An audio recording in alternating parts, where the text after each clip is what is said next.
भाई शांति रखें प्लीज।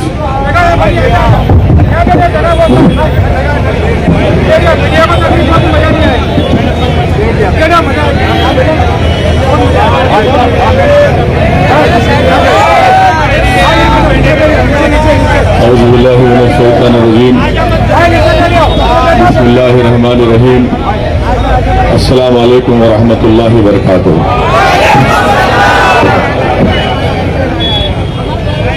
मजलिस इत्तेहादुल मुस्लिमीन के गुजरात के सदर मेरे भाई जनाब साबिर काबलीवाला साहब, मंच पर बैठे हुए तमाम मजलिस के अराकीन बल्दिया, सुदुर मोतमदीन, मुहिबान मजलिस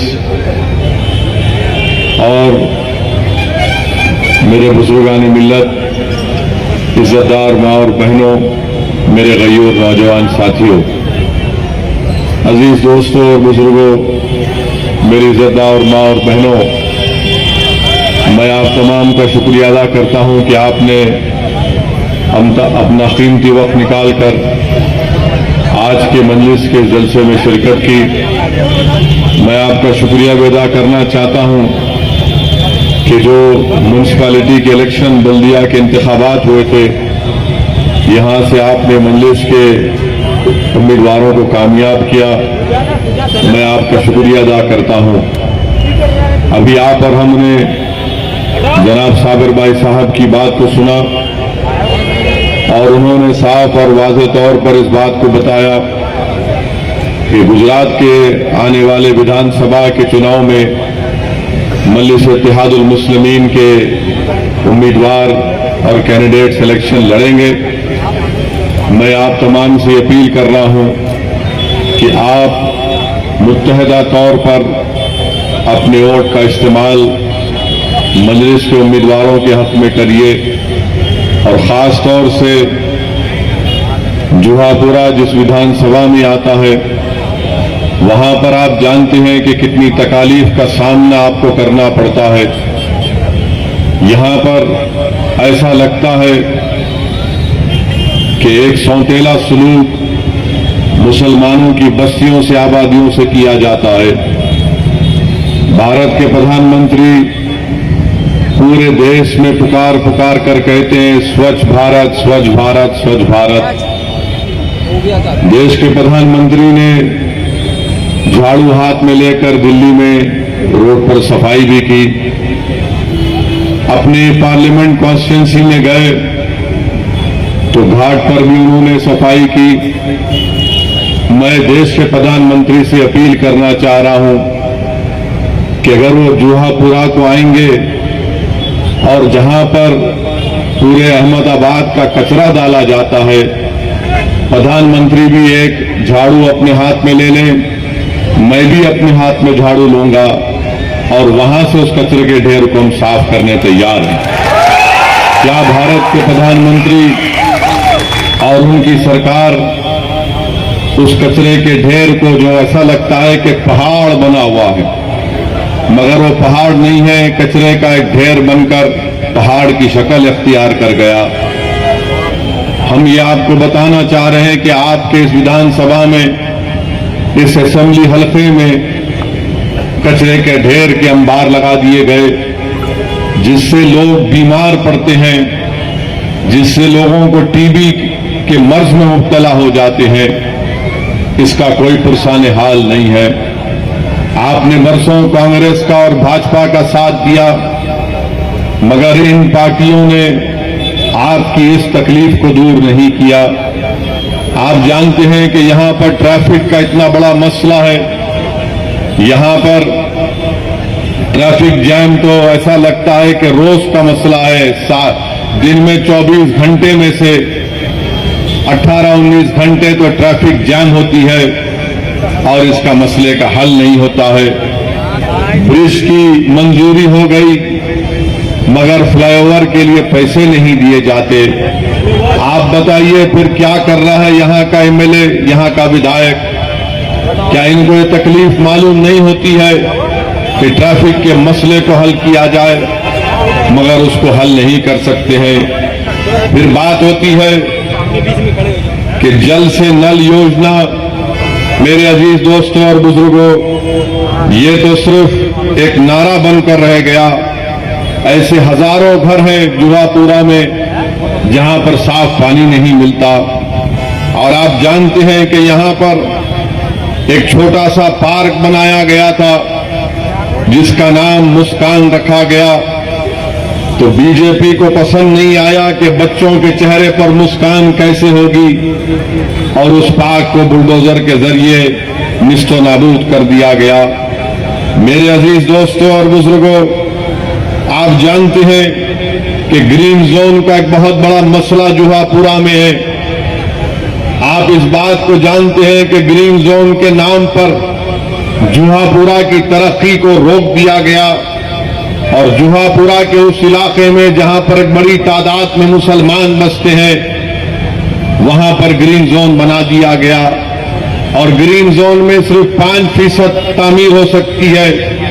अभी हमको हमारे कॉर्पोरेटर साहब बता रहे थे कि आज ही के दिन एक बुरी खबर उन्होंने मुझे बताई कि मौलाना हबीब का एक बिल्डिंग थी, आज जाकर उसको डिमोलिश कर दिया गया। क्यों बीजेपी की सरकार, क्यों यहां के member of parliament Amit Shah, क्यों भारत के प्रधानमंत्री जिनको सत्ता मिली 2-2 मर्तबा भारत की, गुजरात के मॉडल को सारी भारत में दिखाया, मगर क्या भाजपा वाले बता सकते हैं कि गुजरात का कौन सा मॉडल है जहां पर अल्पसंख्यक समाज मुसलमान बसते हैं तो वहां पर ग्रीन जोन बना दिया जाता है?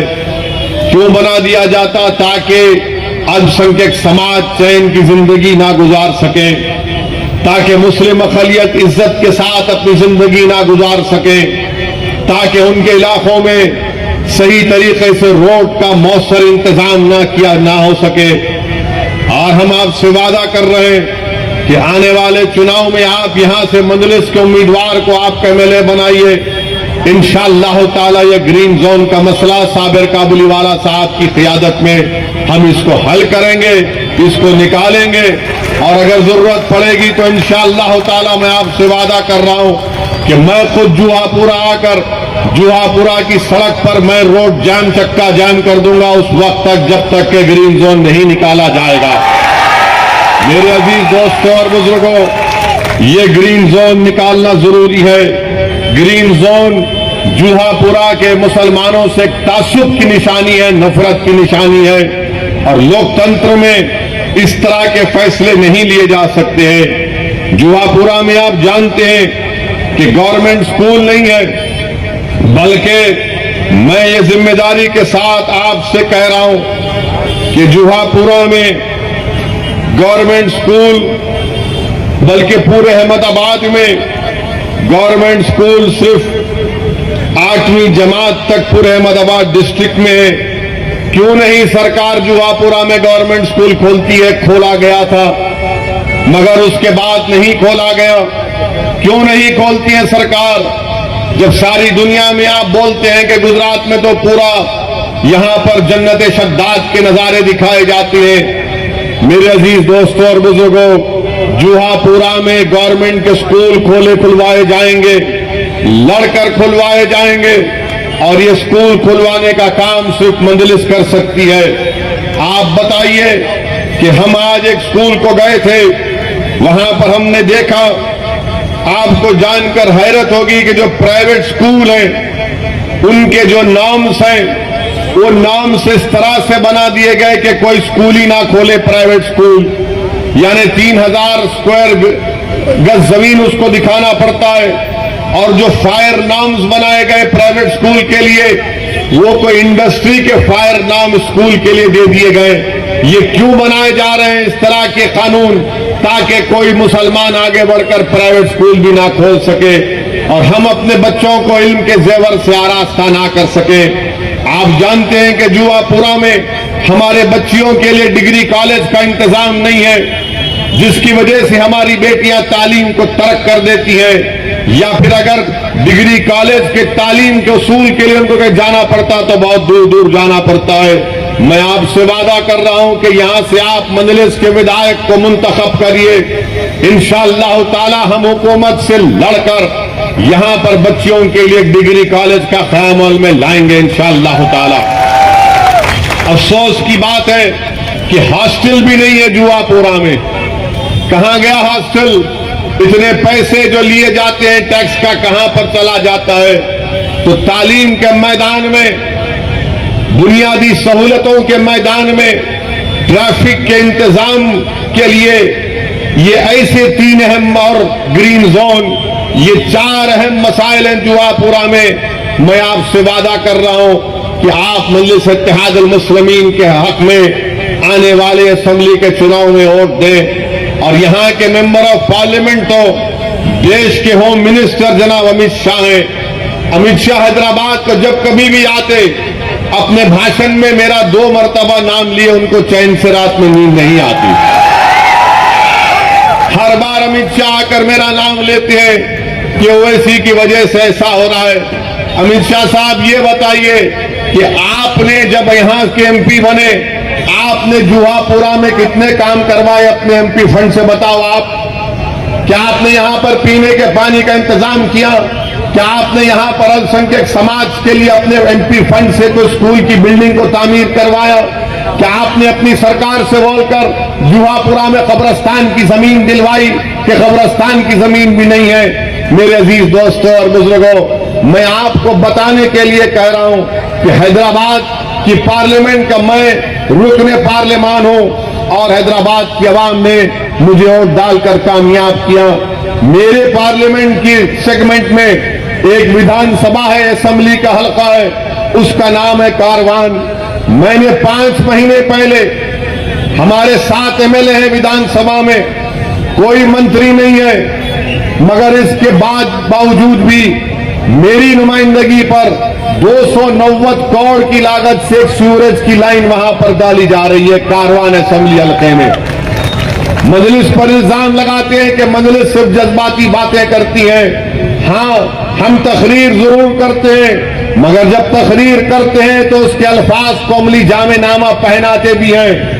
उसी कारवान के असेंबली हल्के में गोलकुंडा एक तारीखी इलाका है।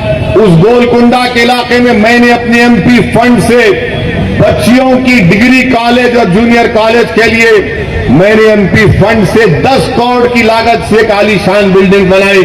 आप आकर देख सकते हैं गोलकुंडा के इलाके में ये काम हो सकता है मेरे भाई। अगर आप मजलिस का साथ देंगे तो इंशाअल्लाह ताला ये काम करवाए जा सकते हैं। शर्त यह है कि आप मुत्तहिद हो जाएं और यकीनन मजलिस की कामयाबी को रोकने के लिए बहुत से लोग खड़े हो जाएंगे ताकि आपके इत्तेहाद को कमजोर किया जाए। मेरे अजीज दोस्तों और बुजुर्गों, अहमदाबाद के म्युनिसिपल कॉरपोरेशन ने कई फैसले, गलत फैसले लिए कि नहीं गोश्त की मंडी, चिकन की मंडी नहीं को खोलना चाहिए। अरे आप होते कौन है?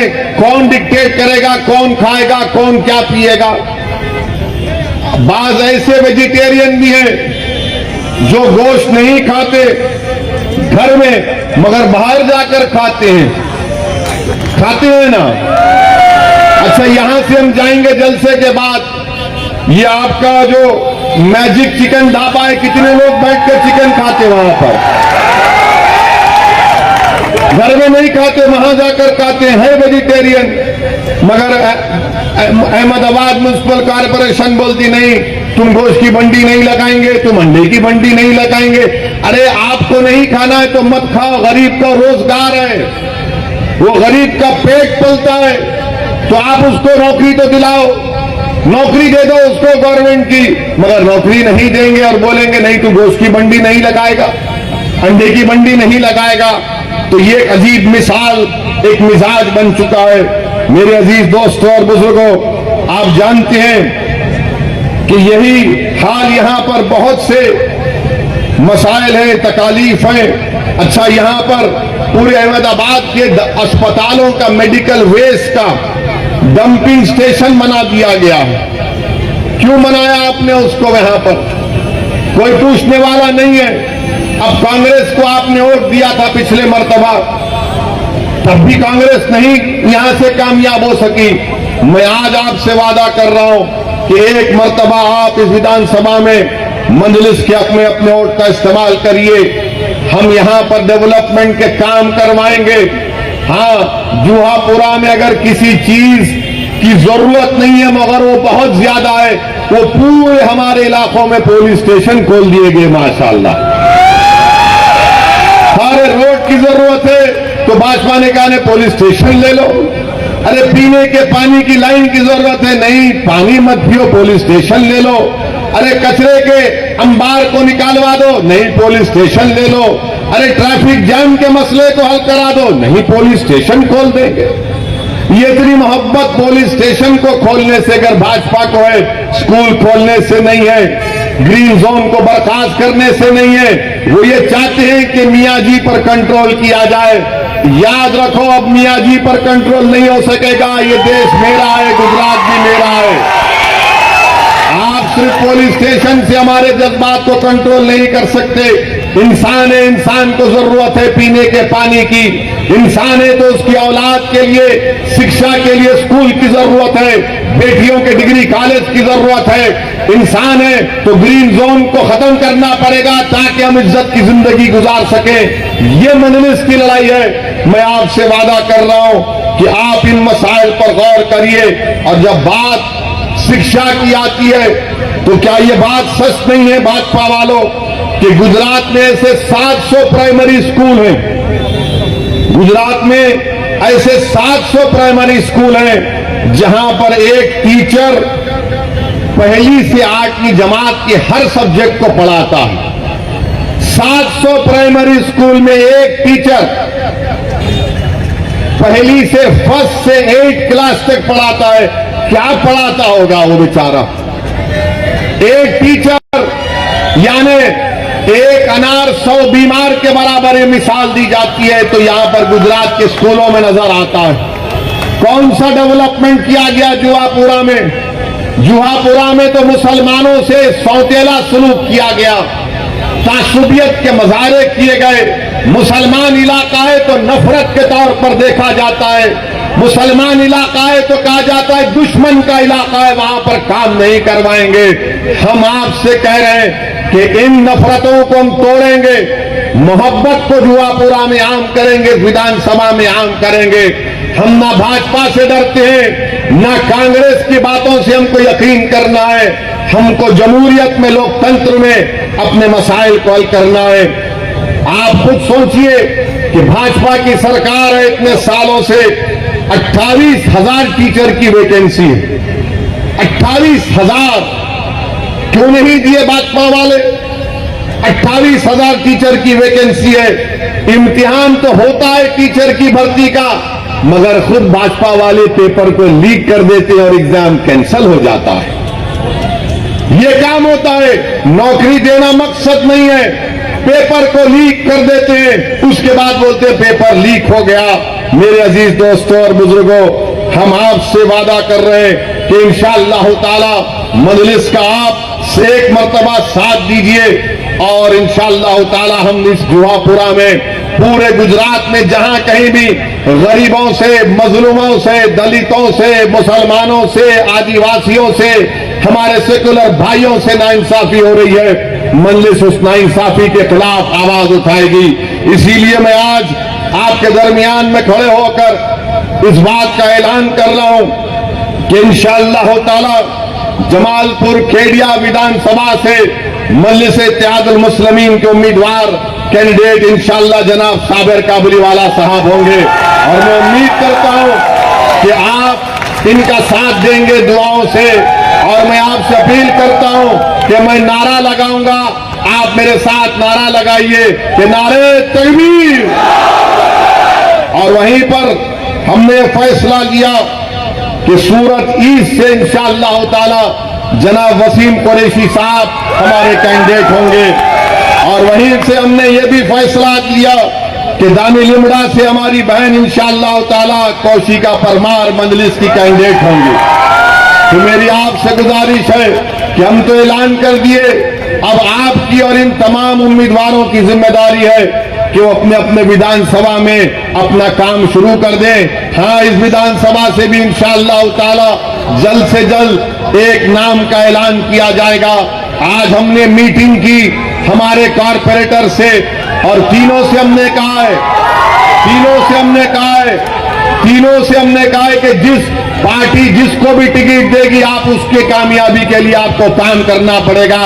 और तीनों ने हमसे वादा किया है कि सर आप असद साहब जिस किसी को कैंडिडेट आप बनाएंगे हम पूरी मेहनत करेंगे कि यहां से मजलिस का एमएलए मुंतखब होकर आए। मैं इनके जज्बे को सलाम करता हूं। मेरी आपसे गुजारिश है मेरे अजीज दोस्तों और बुजुर्गों, ये लड़ाई हमारी हिस्सेदारी की लड़ाई है, ये लड़ाई हमारी सम्मान की लड़ाई है, ये लड़ाई नाइंसाफी को रोकने की लड़ाई, ये लड़ाई हक को हासिल करने की लड़ाई है। आपसे अपील कर रहे हैं कि डरने और घबराने की आपको जरूरत नहीं है। हां, मैं जानता हूं कि मेरे इस फैसले के बाद कांग्रेस पार्टी को बड़ी तकलीफ होगी, दूसरी पार्टी को भी बड़ी तकलीफ होगी, मगर आप ये बताइए कि कांग्रेस के 16 एमएलए जीतते हैं और जीतने के बाद नरेंद्र मोदी के गोद में बैठकर चाय पीते हैं तो उसका जिम्मेदार ओवैसी है क्या? कांग्रेस पार्टी के 16 विधायक भाग जाते हैं, इसका जिम्मेदार कौन है आप बताइए। इसीलिए आपसे अपील कर रहा हूं कि अपने वोट का सही इस्तेमाल करिए, अपने वोट को जाय होने मत दीजिए। याद रखिए जमहूरियत में जब तक आप अपने वोट से अपने पसंद के उम्मीदवार को कामयाब नहीं करेंगे हम अपनी लड़ाई में कामयाब नहीं हो सकते, हम अपनी हिस्सेदारी की बात में कामयाब नहीं हो सकते, हम अपने मसाइल को हल नहीं करवा सकते। मेरे अजीज दोस्तों और बुजुर्गों, भाजपा की सरकार देश में है, गुजरात में है। हम देश के प्रधानमंत्री से जानना चाहते हैं कि देश के प्रधानमंत्री आपने 2014 में कहा था कि $1 $1 के बराबर हो जाएगा। भारत के प्रधानमंत्री ने कहा था कि $1 $1 के बराबर हो जाएगा। देश के प्रधानमंत्री 8 साल में आज डॉलर 81 रुपीस के बराबर हो गया, $1 81 रुपीस के बराबर हो गया। देश के प्रधानमंत्री को बताना पड़ेगा कि 5 साल में 25% रुपया गिर चुका है, 25% रुपया गिर चुका है। और आपको ये जानकर तकलीफ होगी कि रिजर्व बैंक ऑफ इंडिया ने डॉलर को बढ़ने से रोकने के लिए 1 साल में $100 बिलियन उन्होंने खर्चा किए। $100 बिलियन खर्चा करने के बाद भी आज डॉलर 81 रुपीस पर हो चुका है और अनखरीद में ₹100 हो जाएगा। देश की इकोनॉमी बर्बादी के दहाने पर चले गई। वो म्यूचुअल फंड जो 20,000 करोड़ रुपये महाना म्यूचुअल फंड होता था, आज वो सिर्फ 6,000 करोड़ महीने में हो गया। वो जो स्टॉक मार्केट तो माशाल्लाह पिट रहा है। FIIs जो $40 बिलियन के थे